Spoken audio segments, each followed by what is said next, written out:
Día 1, después de almuerzo, Los Vilos. ¿Los vilos?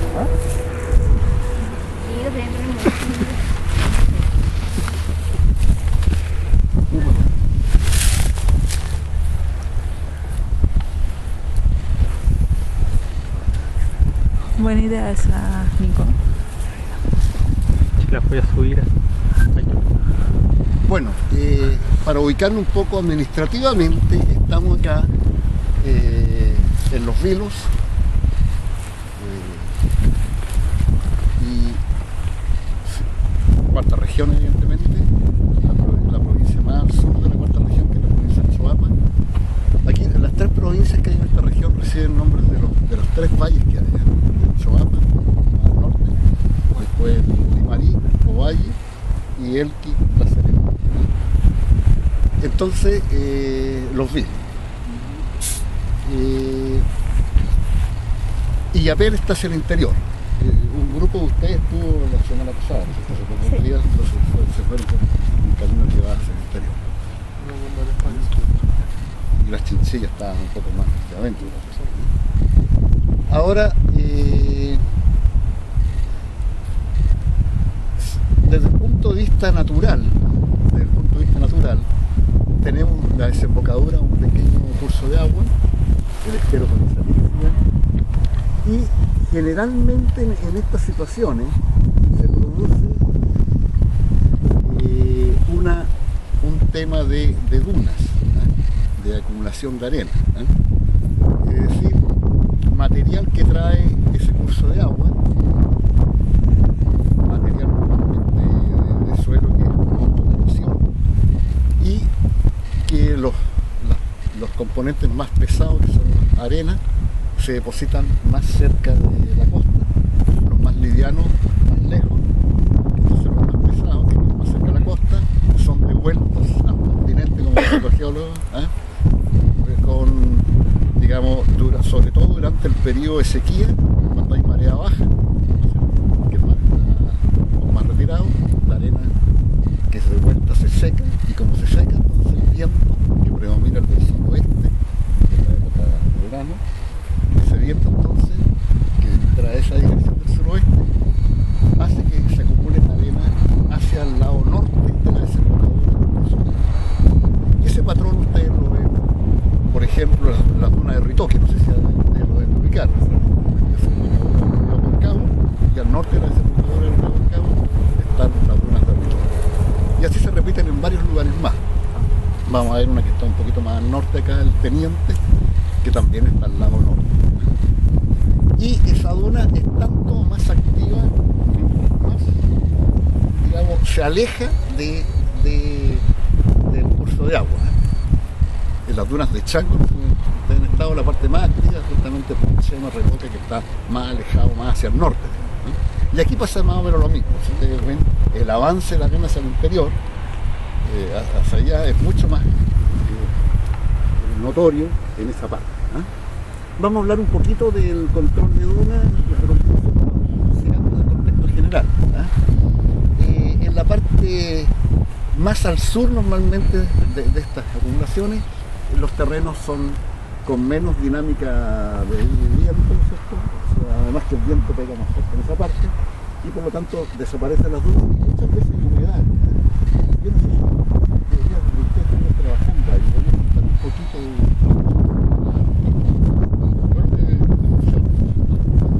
Ese humedal se formó por un río que viene, que se junta el río Yapel con, parece que con Salí. Sí. Bueno, en general para Chile y para todo el mundo son muy importantes los humedales porque poseen una gran biodiversidad de aves, de peces, de muchas cosas. Y ahí al fondo hay un lugar que se llama Centro Andrónico Luksic, y ellos traían el cobre de la mina Los Pelambres, y el problema es que había perturbación al humedal. Entonces ellos, dentro de su plan de mitigación, tuvieron que cercar el humedal y hacer senderos y varias cosas. Nosotros estuvimos hablando un poco de las especies que hay. No sé si alguien tiene alguna pregunta en específica, pero yo creo que todos conocen lo que son los humedales. Está en una categoría de poblaciones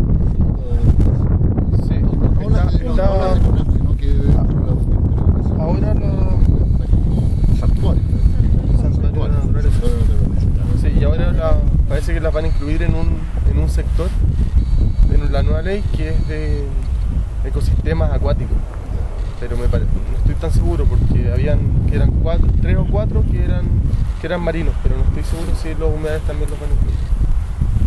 Bueno, esta es una de las visitas que hicieron con la profesora Carmen Luyo, con la Carmen Luyo.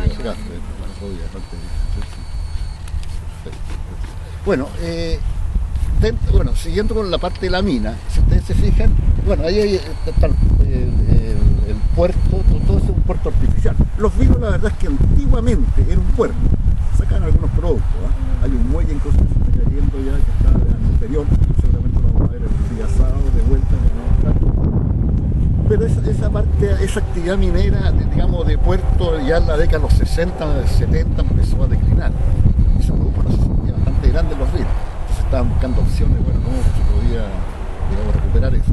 Y se ha recuperado en parte por el turismo. Los Vilos está lleno de restaurantes, lleno de lugares empezados. Bastante interesante venir a un par de días acá porque, como digo, no es caro. Bueno, entonces después apareció ya en la década de los 90 más o menos, claro, en la década de los 90, minera Pelambre, que está cerca de Salamanca. Entonces se creó este puerto artificial. Ahora no hay barco, pero muchas veces hay un barco, un bote que viene. Y adentro de ese gran galpón ahí acumulan el cobre. No sé si ustedes lo vieron, pero uno cree que es una forma en que lo traen. Claro, sí, y medio negro. Uno cree que es algo color cobrizo, ¿no? Y es algo negro. Ahora, para traer el material iban a traerlo, originalmente estaba la opción de por ferrocarril, porque hay unas líneas por ahí, por camiones, y finalmente se optó traerlo por vía acuática, digamos, por un tubo que va bajo tierra, que va por el lado del camino. Entonces esa es un agua, digamos, que viene bastante contaminada. Entonces, ¿qué hacer con el agua? Y para tratar de solucionar el problema de utilizar esa agua de desecho, se hicieron estas plantaciones de eucalipto, por eso les decía que se fijaran. La que está más abajo, la primera, y la que está más arriba. Entonces se riegan con agua de desecho. Y por esta experiencia y otras que hay en otras partes del país, hay una en Tórtola que nos tocó participar a nosotros, que está ahí en Colina, que es de las Condes.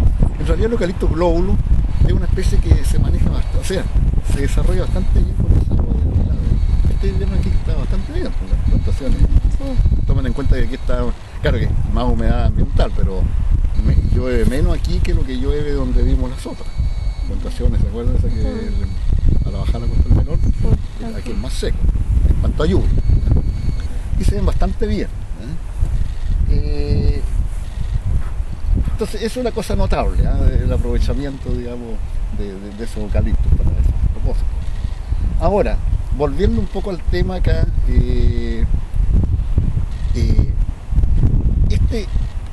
este es una gran hacienda que parte justamente desde el estero de Conchalí. Es una gran hacienda que llega hasta la otra quebrada que hay, Chihualoco, Chihualoco, que ahí la profesora hizo su memoria a título cuando se recibió de profesora de biología, analizando la flora de ahí. Y una gran hacienda. Después vamos a ver otra gran hacienda que es Huentelauquén. Y finalmente va a llegar una comunidad agrícola que se llama Huentelauquén. Ahora, esta gran hacienda pertenece a Eleodoro Mate. Eleodoro Mate es conocido en la parte forestal porque es el presidente de Minim, y de todo lo que es papelera, el grupo. Él es el propietario de esta hacienda. Agua Amarilla se llama. Agua Amarilla. Ahora bien, la duna. La duna ya les dije algo cómo se generaba, ¿cierto?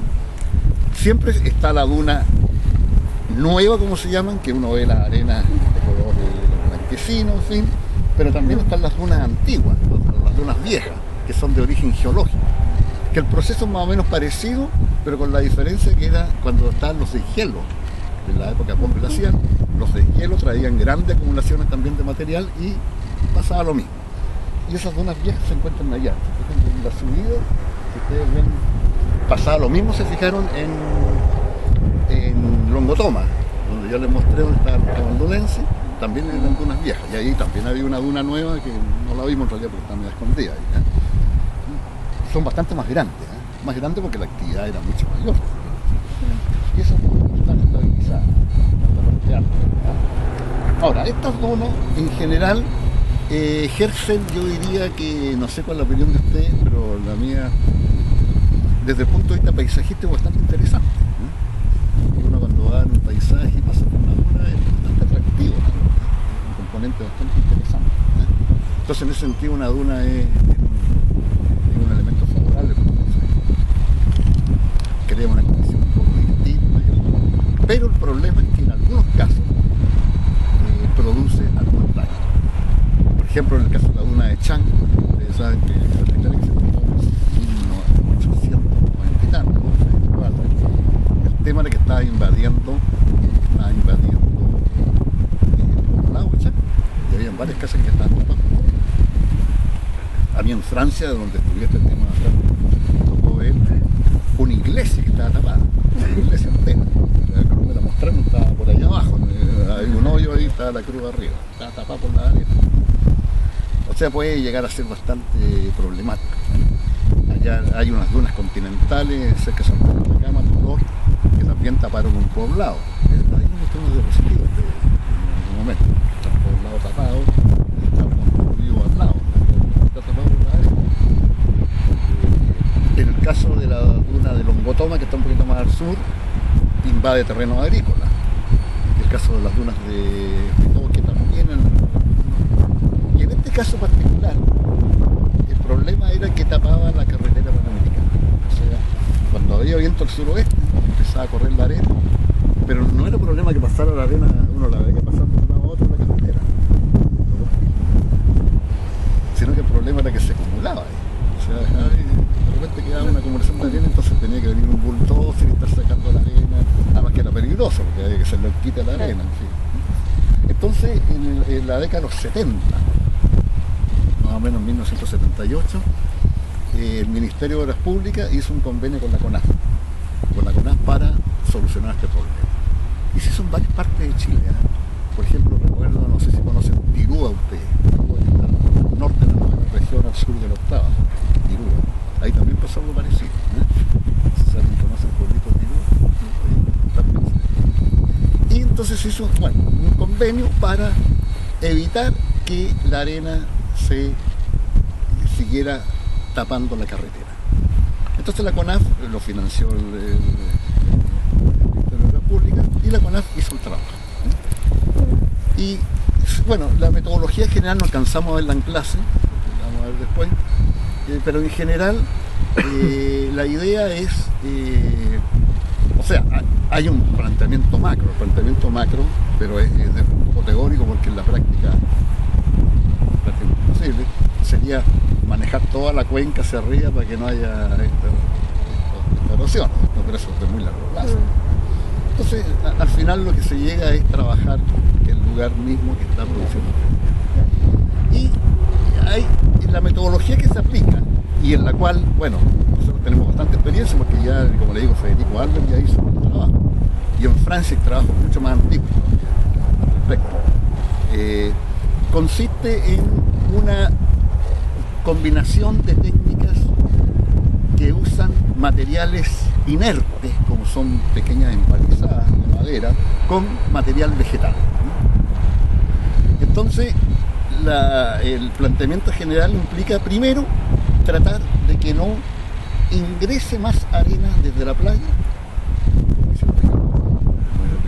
hacia el continente, y para tal efecto entonces lo que se hace es crear una especie de cordón litoral artificial de arena, una especie de cerrito de arena, pero estabilizada, ¿no? Estabilizada.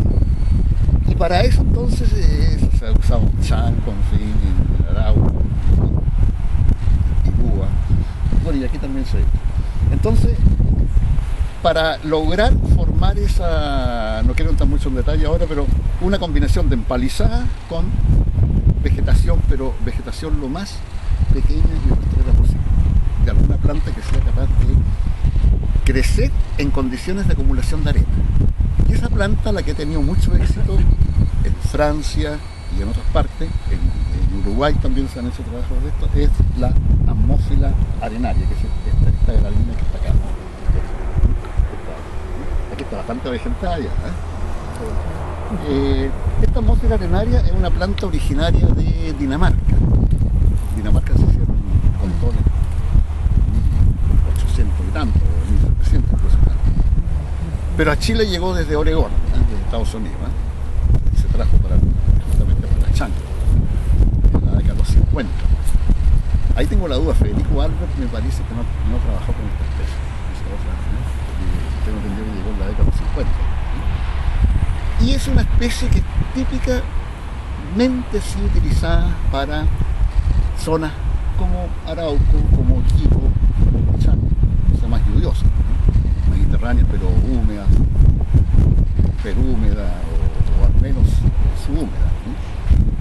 Entonces la duda era qué iba a pasar aquí en el río, si iba a ser capaz de crecer, y la verdad es que creció bastante bien. Y es más, porque se probó más al norte, en lugar donde aquí caen 250 más o menos. El más al norte caen como 150, y ahí también tuvo éxito. Y este material se trajo de Arauco, de Paincaví, y ahí se trajo. Ahora, la manera como se planta esto, en el fondo son como esquejes que se plantan, 3 por cada hoyo hecho con una pala especial que hay, puede ser con maquinaria también plano, y son esquejes que son como cañitas, son como pequeños bambú. El bambú es una gramínea también. Les voy a mostrar una foto de eso, cómo queda recién plantado. Y después empieza a formar esta chapa. Entonces con eso se forma ese cordón litoral para evitar que entre la arena, y también la misma especie sirve para evitar que la arena que ya ingresó se siga moviendo. Porque como les digo, una especie que tiene la característica y se desarrolla muy bien en condiciones de acumulación de arena. Sin embargo, en condiciones de mucho viento hay que protegerla. Y para eso entonces se usó originalmente empalizada con tapas, desechos de madera, con tapas de madera, que aquí también se usaron. Ahí tengo una foto, anecdóticamente, al final se la robaron, con leña, después se usó la malla Rachel más allá. Pero en el caso de Arauco, al final era más conveniente usar desechos de poda de pino insigne, como hay mucho pino, las ramas, las podas la tiraban encima de con eso evitaban, digamos. Entonces, esta especie es la pionera, la Ammophila arenaria.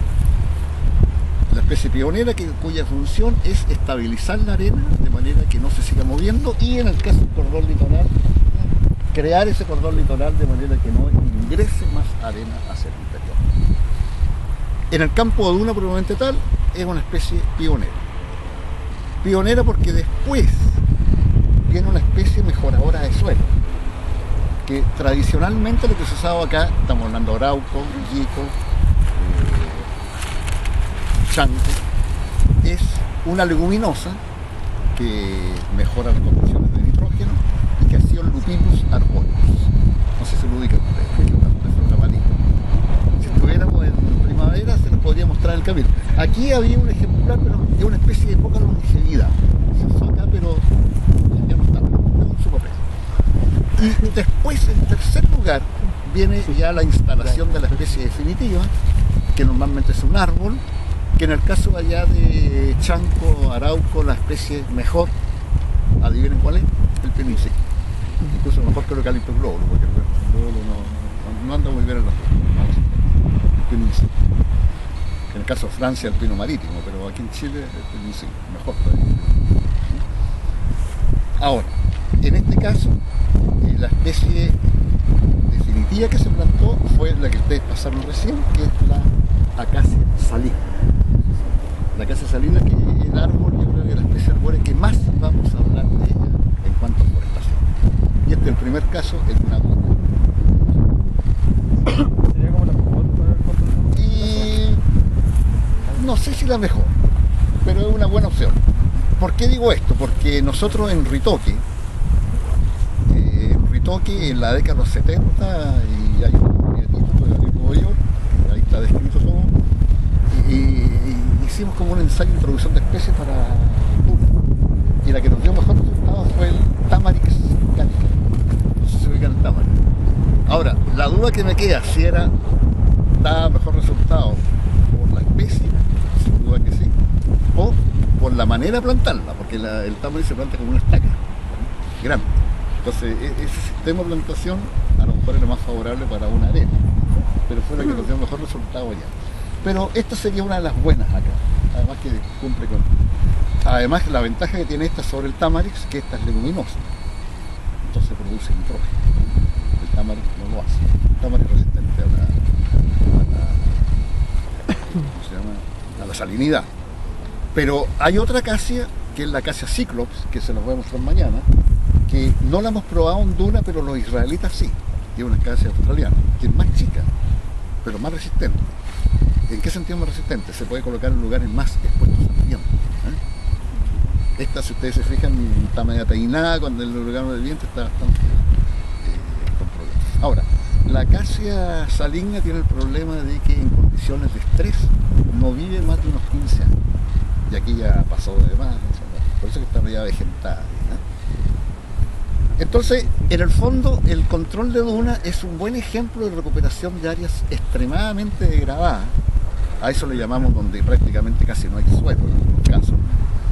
Y el material que está ahí no es el original, digamos. En que se hace toda una sucesión artificial para llegar a una especie de... O sea, una hierba, un arbusto y un árbol.